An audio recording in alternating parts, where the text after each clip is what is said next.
오늘 본 말씀을 통해서 믿음의 실전 무대, 믿음의 실전 무대라는 제목으로 하나님의 말씀 증거하겠습니다. 우리가 무언가를 배운다고 할 때 이론으로 배우는 사람이 있고 또 현장에서 배우는 사람이 있을 겁니다. 이론이 필요하지만 이론으로만 배우는 것은 한계가 있습니다. 우리가 배우는 모든 것들은 현장에서 사용하려고 배우는 것들이므로 반드시 현장성을 가져야 참 지식이다라고 말하겠습니다. 우리가 싸우는 영적 싸움도 마찬가지로 우리의 믿음에 대한 지식을 배우고 성경 말씀을 알고 묵상하는 이유가 무엇입니까?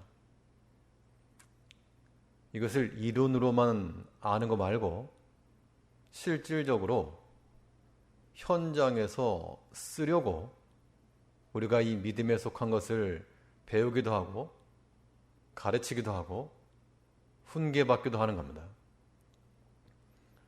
그런데 정작 이 믿음이 나타나야 될 그 자리에 믿음이 들어가지 아니하면, 믿음이 역사하지 아니하면 우리가 배우는, 우리가 알고 있다라고 말하는 그 믿음은 헛것이다라고 하는 겁니다.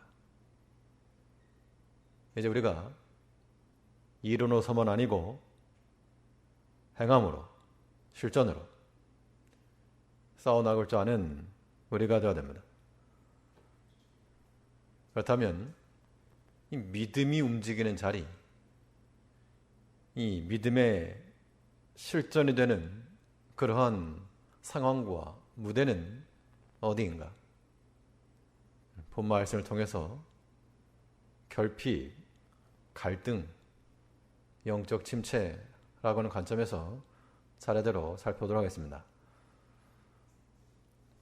첫째로 우리의 믿음이 실전으로 활용되어야 될 자리는 결핍의 자리에서 믿음이 역사해야 됩니다. 결핍이라고 하는 것은 부족함이 있다 그 얘기입니다. 우리에게 무엇인가 부족함이 있을 때 그 부족함의 자리에서 믿음이 들어가 역사할 수 있도록 거기에 믿음을 투입해야 됩니다. 우리는 이 부족함에 대해서 정확한 현실적 인식이 필요합니다. 이 부족함에 대해서 현실적으로 인식을 해야지, 그렇지 않고 망상을 가지고 있으면 이 바른 믿음이라 말할 수 없습니다. 사람이 모든 것을 다 가지지 못하고 또 하나님께서 우리에게 세상의 것을 다 주신 것이 아니고 제한하셨습니다. 그래서 우리에게는 다 한계가 있게 마련인데, 한계가 있다는 것은 각 사람이 잘하고 또 장점과 같은 모습도 있지만 그 반대로 좀 모자르고 부족하고 약한 모습도 있다는 겁니다. 그럼 그런 모습들에 대해서 자기 자신이 알고 또 인정을 하고 그렇게 나가야 거기에서 발전의 기미가 있는 것이지, 사람이 자기 말을 하게 되면 그거 듣기 싫어가지고 귀도 한번 듣지 않고 오히려 자기 고집 부리고 나가면 그 사람은 이 믿음을 이론으로만 배우는 겁니다. 우리 믿음은 현장에서 유용하게 쓰임 받아야 되는데, 우리 결핍이 있고 부족함이 있을 때 우리 자신의 그 결핍을 스스로 인정을 하고 하나님께서 이로 제안하셨다, 우리는 그러한 판단을 가져야 됩니다. 오늘 본문에 보면 우리가 잘 아는 그런 이야기인데요, 이 엘가나 가정에 두 아내가 있었습니다. 한나와 분냐 사이에 일어난 일인데, 이 가정을 보게 되면 이 성경에 나오는 인물들이 우리와는 좀 동떨어진 그런 모습을 가진다 하면 참 재미없을 텐데, 오늘 가정을 보니까 평범한 우리네 일상과 별 다를 바가 없어서 이 가정에도 문제가 있고 고민이 있고 때로는 갈등도 있고 아픔과 눈물도 있고 또 치료와 위로도 있고, 이러한 현실성 속에서 우리의 믿음이 작동해야 됩니다. 먼저 이 한나에게는 자식이 없다라고 하는 그런 현실적 문제가 있었습니다. 본문 2절을 보시면 본문 2절에서 그에게 두 아내가 있으니 하나 이름은 한나요 하나 이름은 분인나라. 분인나는 자식이 있고 한나는 무자하더라. 이 자녀가 없다라고 하는 이 현실적 문제가 한나라고 하는 이 신앙인에게 있었습니다. 다른 사람이 대신 아파할 수 없는 그 큰 개인적 고통이었습니다. 그러면 이 없다라고 하는 이 무자한 그 상황이라고 하는 것에 대해서 만일 내 힘이 미치고 내 노력과 수고를 통하여 될 수 있다 그러면 우린 게으름 부리지 않고 힘써 노력해야 됩니다. 그러니까 때로는 이 힘과 수고를 다해도 내 힘으로 미치지 못하는 것이 분명 있는데 그런 걸 인정해야 됩니다. 사람이 생물학적으로는 아이를 가질 수 있지만 그러나 하나님께서 그 태문을 여시하지만이 생명이 태어나는 것인데 그것을 인정하지 못하면 이 밤낮 시기와 질투 가운데 사는 겁니다. 이 야곱에게도 아내들이 있었는데 그 가운데서 이 라헬을 사랑했습니다. 근데 그 라헬도 무자한 그런 상황이었는데 이 라헬이 이 남편 관계 속에서 하나님이 주시지 않았으니까 그렇게 알고 살면 되겠는데 이 야곱에게 뭐라 그랬는가 하면 나로 하여금 자식을 갖게 해라. 안 그러면 내가 죽어버리겠다. 협박 아닌 협박을 했을 때 야곱이 하는 말이 그 태를 여시는 분이 하나님이신데 내가 하나님을 대신하랴. 어쩔 수 없다 그런 얘기죠. 이건 어떤 무책임한 발언이라기보다도 하나님을 인정한 겁니다.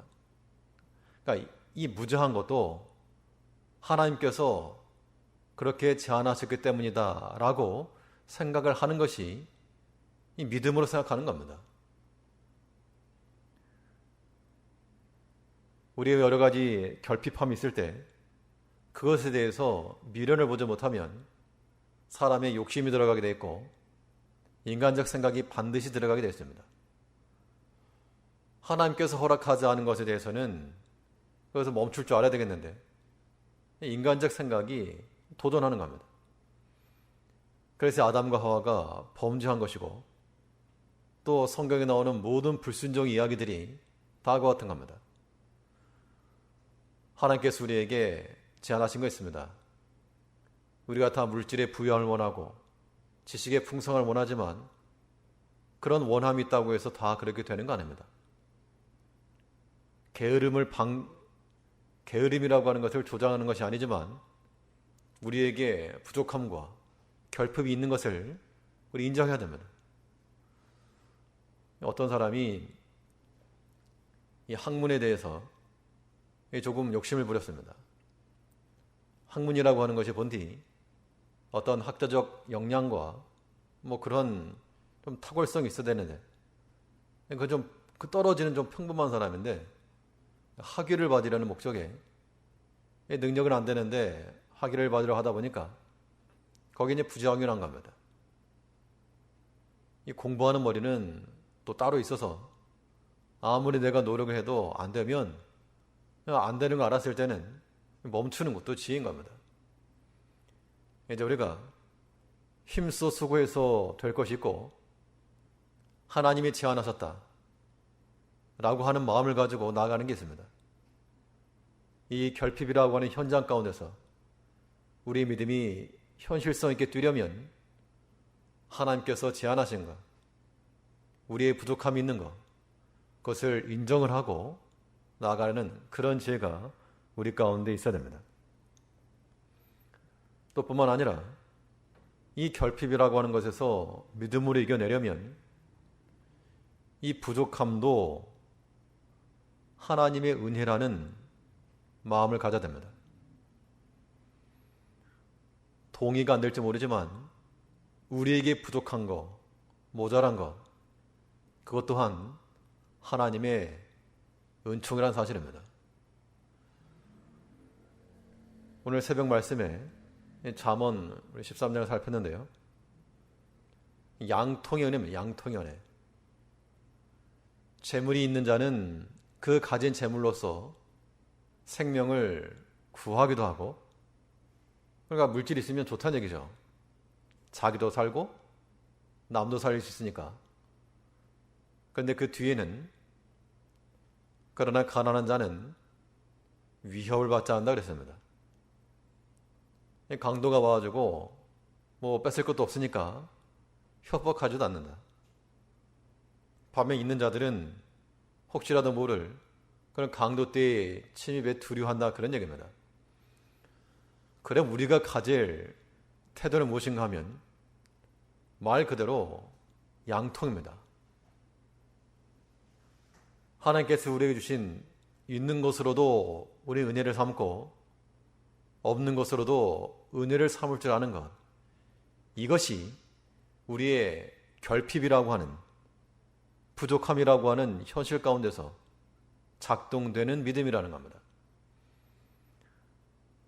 2절에 있는 말씀처럼 이 가정 가운데 자녀들이 있었는데 분인 나에게는 자녀들이 있었고 한나는 무자하였다.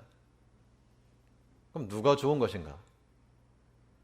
좋고 나쁨이 있는 게 아니고 우리는 상대적 유익과 상대성을 가지고 볼 필요가 있는 겁니다. 자녀들이 있으면 그 자녀들로 인한 즐거움도 있겠지만 또 자녀들로 인한 근심이 얼마나 많습니까?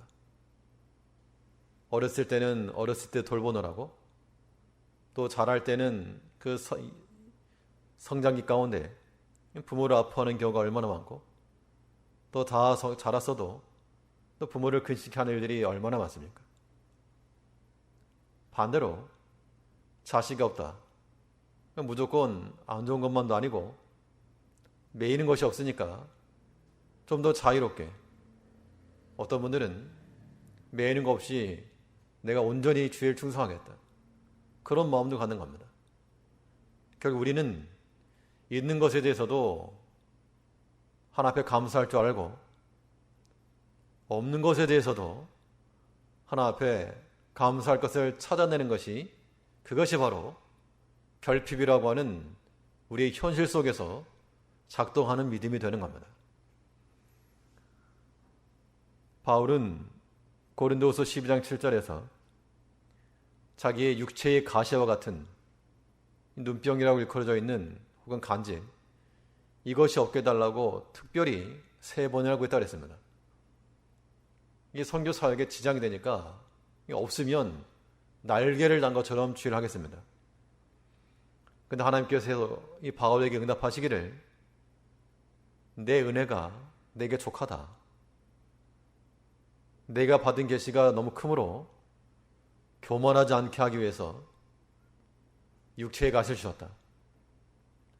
그럼 바울 입장에서는 그 육체의 약함, 부족함과 결핍이라고 하는 것이 인간적으로 어떠한 운이 없다거나 그래서가 아니고 하나님께서 그를 사랑해서 주셨다는 겁니다.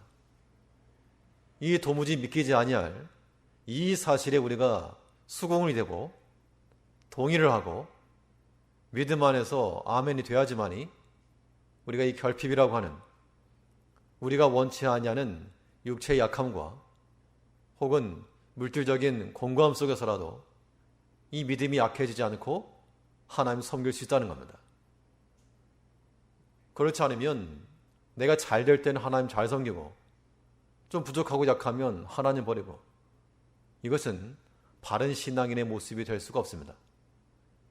우리 성도님들 가정 가운데도 결핍이 왜 없겠습니까? 각 가정들마다 또 다른 문제들이, 개개인적인 문제들이 산적해 있을 줄 알지만 우리는 그 모든 결핍과 부족함 속에서 우리 믿음을 투입을 하여 없는 것은 없는 것으로 인정을 하고 하나님이 그리하셨다, 또 하나님께서 그리하신 덕분에 도리어 유익함이 있다 라고 하는 것을 찾아내야 될 그러한 의무와 사명이 우리에게 있다는 겁니다. 아무쪼록 우리의 부족함 속에서라도 하나님의 넘치는 사랑과 은혜를 충만히 발견하여 그 기쁨으로 살아가는 축복받은 우리 성도님들 되시길 바라겠습니다. 둘째로,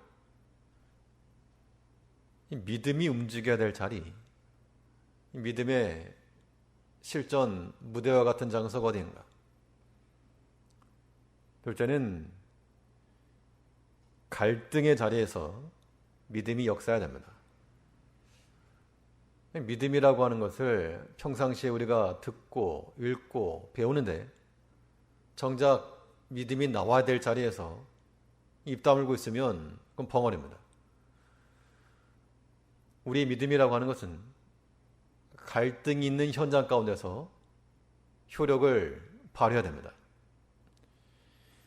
이 갈등 중에서 이 믿음이 나타난다는 것은 갈등을 일으키는 당사자들이 있겠죠.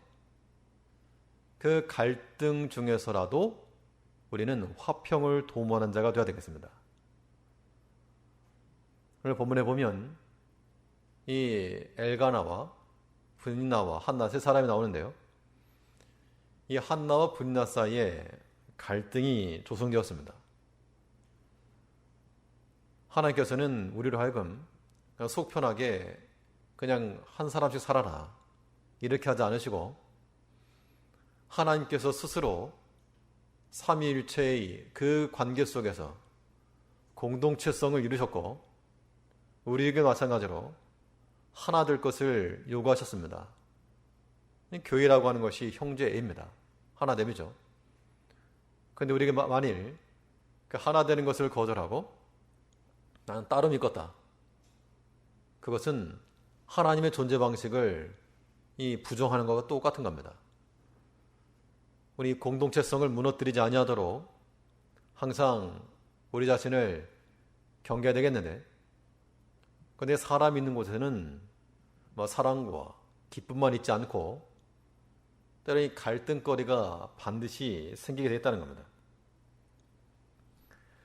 그럼 갈등이 발생했을 때 중간에 선 중간자의 위치가 중요한데요. 이 구성원들 간에 갈등이 있을 때는 가장 안 좋은 거는 이간질하는 것. 하나님께서 싫어하시는 것 6, 7가지가 있는데 그 가운데 하나가 형제를 이간하는 자며, 중간에 서서 좀 화해를 시키고 다시 관계 복원을 위해서 노력해야 되겠는데 도리어 없는 말을 보태고 말을 왜곡하고 또 자기 중심적으로 이해를 하다 보면 이게 편당이 갈려지게 되고 더 관계가 악화될 수 있다는 겁니다.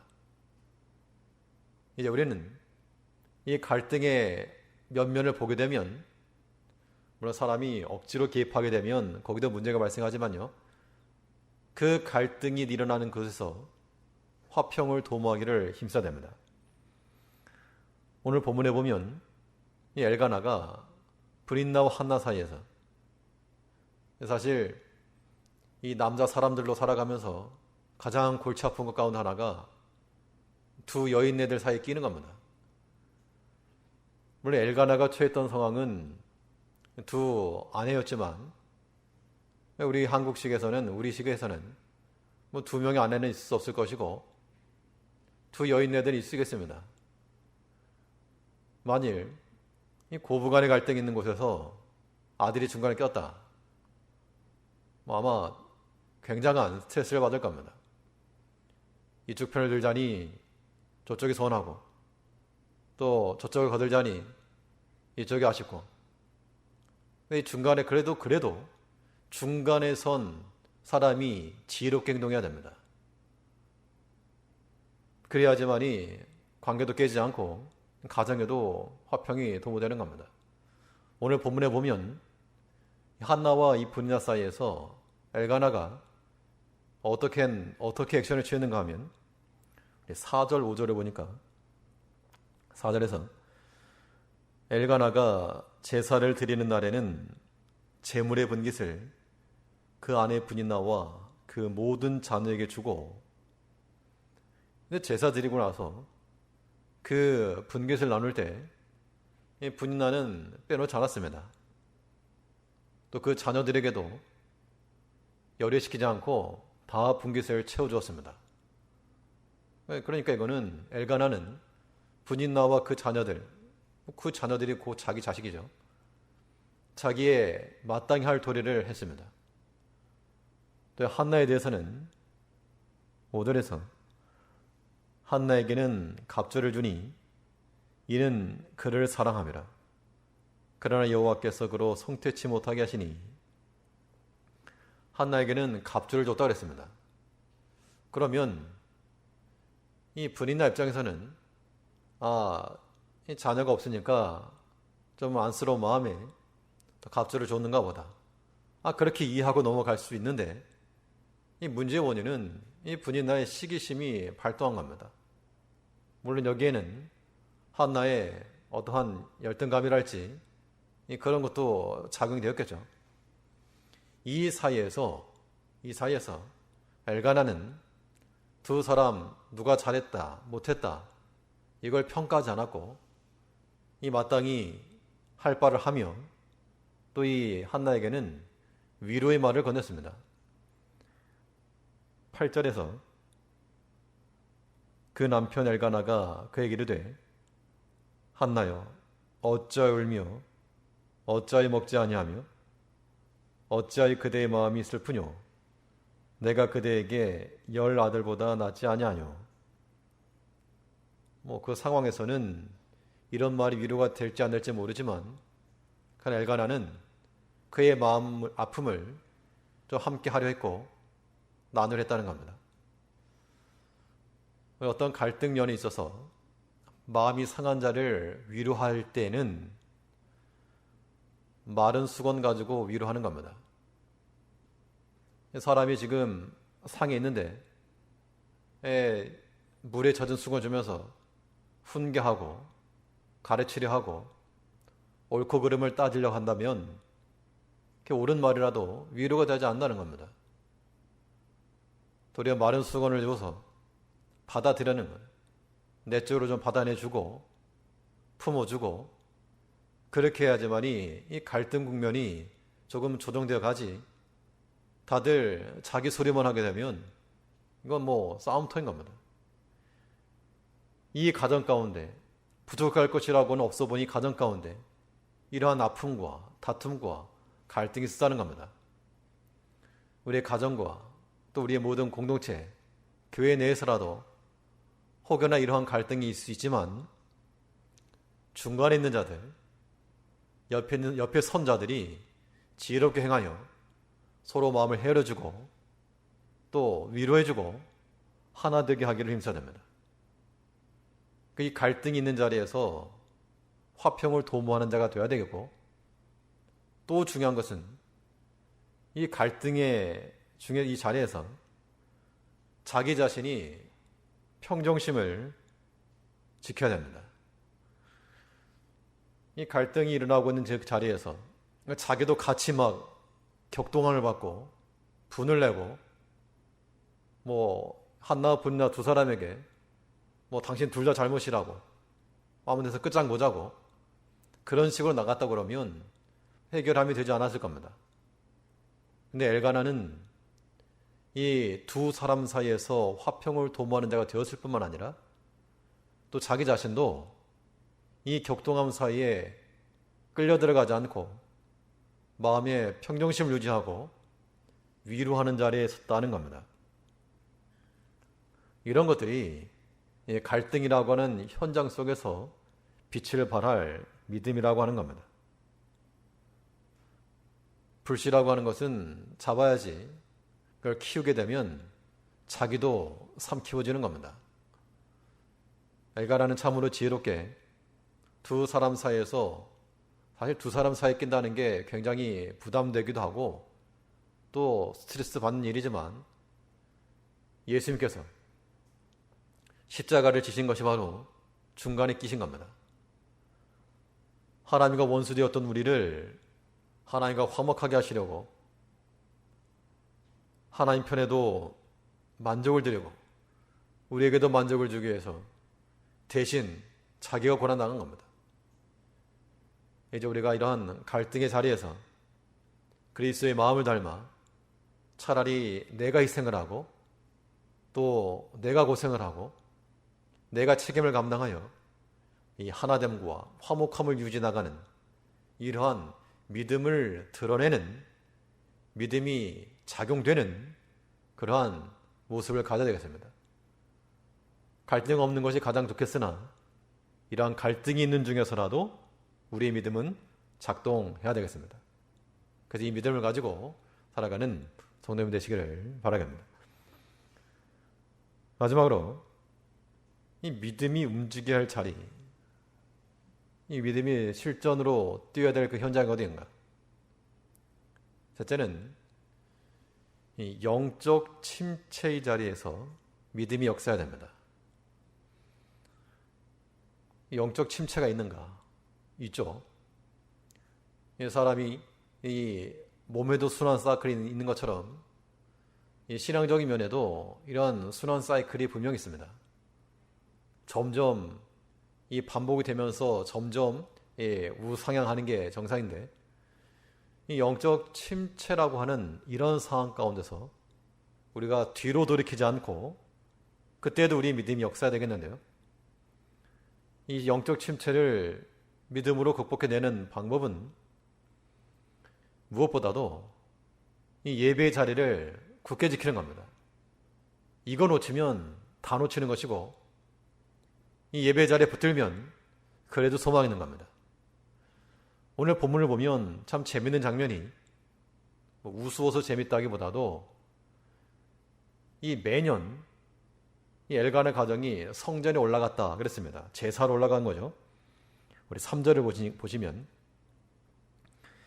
이 사람이 매년에 자기 성읍에서 나와서 실로에 올라가서 만군의 여호와께 경배하며 제사를 드렸는데, 엘가나 이 가정이 매년 실로라고 하는 곳에 가서 제사를 드렸다. 이 엘가나가 살던 자리는 에브라임 지역이었습니다. 1절에 보면 에브라임 산지 라마다임 소빔, 이곳을 아리마대 지역이라고도 말하기도 하는데요. 에브라임 산지에, 그렇다고 해서 엘가나가 에브라임 지파는 아니고 이 레위 지파로서 이 에브라임 산지 지역의 도피성과 더불어서 살던 그런 사람이었습니다. 근데 매년 성경에 보면 1년 3차씩 절기를 지키라고 말씀했고, 매해마다 때를 두고 실로에까지 나갔다. 당시 이 실로에 하나님 언약궤가 있었고, 그 실로까지 나갔다는 것은 일부러 찾아간 겁니다. 편하게 자기 집에서 행한 게 아니고 하나님의 성소가 있는, 하나님의 언약궤가 있는 곳까지 일부러 고생해서 매년 처자들 이끌고 간 겁니다. 그런데 갈 때마다 무슨 일이 있었습니까? 매년 갈 때마다 매년 이런 분쟁이 일어났다는 겁니다. 7절을 보면 매년에 한나가 여호와의 집에 올라갈 때마다 남편이 그가 참에 브린나가 그를 격동시키므로 그가 울고 먹지 아니하니. 물론 매년 이러한 격동과 싸움이 있었다기보다도 이러한 이 엘가나가 한나에게 더 잘해주는 것처럼 보이니까 아마 이번에 특별히 더 격동했는지도 모를 일이지만, 그러나 이 하나 앞에 제사하러 간 그 예배 자리에서 하나 앞에 찬송과 감사가 넘치는 그런 제사가 되지 못했고, 거기 서로 다툼이 있었고 아픔이 있었고 눈물이 있었고, 그러면 그런 마음이 들면 보통은 괜히 왔다 이런 생각이 들죠. 괜히 왔다. 차라리 안 오는 게 나았을 뻔했다. 근데 그런 마음은 사단이 주는 겁니다. 우리 성도님들은 어떠한 상황에서라도 이 예배 자리가 중단되지 않아야 됩니다. 혹여나 가정 내에서 예배 오기 전에도 뭐 다툼일 수 있죠. 아유, 나 오늘 안 간다. 그거는 믿음 아니란 얘기죠. 또 우리가 하나님의 말씀을 모였다가도 이 마음에 격동함이 일어날 수 있고 분노가 날 수도 있다는 겁니다. 그럴지라도 우리가 하나 앞에 외식하라는 게 아니죠. 우리의 부족함을 여전히 깨닫고, 내가 여전히 부족하구나. 내가 이렇게 마음이 쉽게 잘 요동치는구나. 하나님 날 붙들지 않으면 정말 낙엽과도 같은 존재구나. 그런 것을 인지하라는 겁니다. 우리는 어떤 순간이라도 어떠한 사람 관계 때문에, 혹은 시험 때문에, 혹은 물질 때문에 이 예배 자리가 멈춰져서는 결코 안 됩니다. 오늘 각 가정에서 또 함께 예배 드리시는 모든 성도님들도 어떠한 상황에서라도 이 예배 자리는 반드시 지키시기 바랍니다.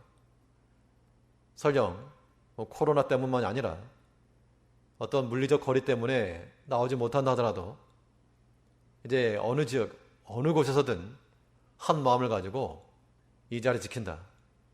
그 마음을 가지시고, 그렇게 되면 하나님의 교회가 확장되는 겁니다.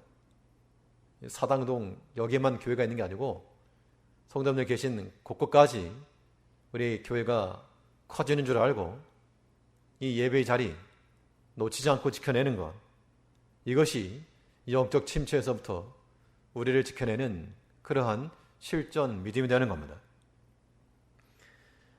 또 영적 침체에 있을 때 우리는 무엇보다도 하나님께 마음을 기울여야 되겠습니다. 활성화된 믿음이라고 하는 것은 사람 쳐다보면요, 정말 좋은 마음이 들다가도 쏙 들어갑니다. 사람은 그렇습니다. 오늘 본문에도 보면 이 엘가나 가정이 매년 제물을 들고 하나님의 전에 나가, 성소에 나가 제사를 드렸는데, 그 제물을 드리고 화목제 같은 경우는 자기도 먹고 또 제사장에도 주고. 근데 그 당시 제사장이 누구였습니까? 엘리였고, 또 그의 두 아들들이 거기서 봉사한다고 앉아 있었다라고 말하고 있습니다. 5절에 보시면 한나에게는 3절에서요. 이 사람이 매년에 자기 성읍에서 나와서 실로에 올라가서 만군의 여호와께 경배하며 제사를 드렸는데 엘리의 두 아들 홈니와 비누아스가 여호와의 제사장으로 거기 있었더라. 이 홈니와 비누아스가 어떤 자들이었는가 하면, 참 이들은 회막에서 수종들은 그런 여인들에게 몹쓸 짓을 하고 하나 앞에 드리는 고기를 아주 날것으로 먹으려고 드리기도 전에 갈고리를 꿰어서 끌어내서 먹었던 행실이 얼마나 불량했으면 성경에 불량자라고 기록되어 있었습니다. 그럼 그런 일들을 소문이 났겠죠, 당연히. 엘가나가 못 들었을 리가 없습니다. 그렇다고 해서 그가 이거 내가 예물 가져가면 저 불량자들 배를 불리는 데 쓰이니까 나 안 간다. 그렇게 하지 않았다는 겁니다. 그런 마음이 사람의 입장에서는 충분히 이해가 되지만, 그러나 우리가 하나님을 섬기는 것은 사람 보고 하는 게 아니란 겁니다. 설령 그가 가지고 간 그 예물로 그 엘리와 그 불량자와 같은 아들들이 먹었을지라도 우리는 하나님께 드린 것이요 하나님을 섬기는 예로서 예물을 드려야지 내가 저 사람들 먹여 살린다, 그런 마음 가지면 안 됩니다. 엘리와 그 아들들은 어떻게 되었는가 하면 하나님께서 심판하셨습니다. 하나님께서 심판할 자를 심판하시니까 하나님의 자리에 들어가서 월권하려고 하지 말고 사람 보기 싫어서 안 한다, 그거 참 믿음 없는 소리입니다. 그동안 어떻게 믿었길래 그런 말이 나오는가? 입으로만 믿고 귀로만 믿은 결과인 겁니다. 이제 우리는 비록 마음이 있어서 불편함이 있고 또 100%의 마음이 아닐지라도 우리는 하나님을 보고 하나님 섬긴다는 마음으로 우리가 성전 생활도 하고 또 모든 믿음의 생활들을 감당하셔야 됩니다.